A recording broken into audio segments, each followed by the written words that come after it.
Hello, I'm Sam Delaney. I'm the editor of Heat magazine and the author of Night of the Living Dad, and you're watching Dad Space.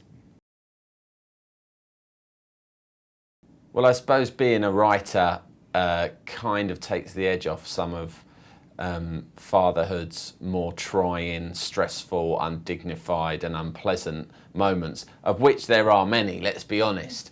But certainly when I was writing the book and when I was writing various columns which usually dealt with the kind of various calamitous incidents that unfolded in my life, being a father really kind of gave me a wealth of material, because it was just something new. Any change in life is good for you if you are writing about stuff, you know. An editor at a publisher who approached me and said, you know, we love your column, would you like to sort of do something similar in book form?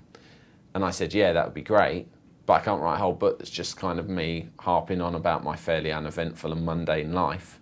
And they said, well, you need a structure, and we noticed from last week's column that your wife is due to give birth soon, so why don't you write about that? So I said, okay, and then Night of the Living Dad was born. Of course, I had a daughter. The first thing that does is it impinges upon your ability to work quite as hard as I used to do when I was a freelancer, because I used to kind of be a 7 days a week, almost a 24/7 approach in order to juggle various different careers. That becomes completely unrealistic, no matter if you get in childcare or anything, it becomes very unrealistic. So you have to be more picky about what you do. Also, actually, just getting the money to put food on the table becomes, so you're slightly more flexible about what you're willing to do, I guess, to an extent. A father with his daughter, you know, and I see this in lots of friends and relatives who have daughters, you know, your heart melts too easily, you're won over by the smile too easily, you know, you will not stick to one treat a week, I will buy treats on demand. None of this I recommend to other fathers, it's just something that's happened, you know. So actually I think the bond with a daughter is a really amazing thing, you know.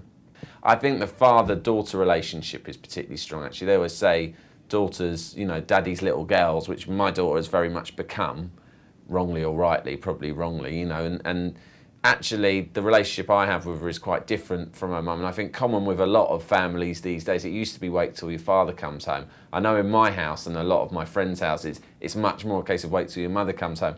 The mother is often the voice of reason. The mother is often the one who's much stronger on discipline. The mother is often the one who's just more in control of what goes on in the house and what the family are doing at any point. You're so absolutely in love and so engaged in a kind of a friendship almost, apart from a father-daughter relationship. I have like a friendship now with my daughter now that she's older. She's, you know, soon to turn 3. You can converse with her, you can share experiences with her, you can play football with her in the park, actually, funnily enough, just like you could do with a son, which was that was a revelation to me, is that she also likes kicking a ball. I will sit down and watch TV and films with her and all of those sorts of things, and you have such a strong bond and relationship that you've cultivated over those first 3 years that it's sort of hard to imagine how you could ever have a relationship as strong with any other individual. But lots of parents who've got several children have said the same thing. They said after your first child you can't imagine it being repeated with another child, but of course it is.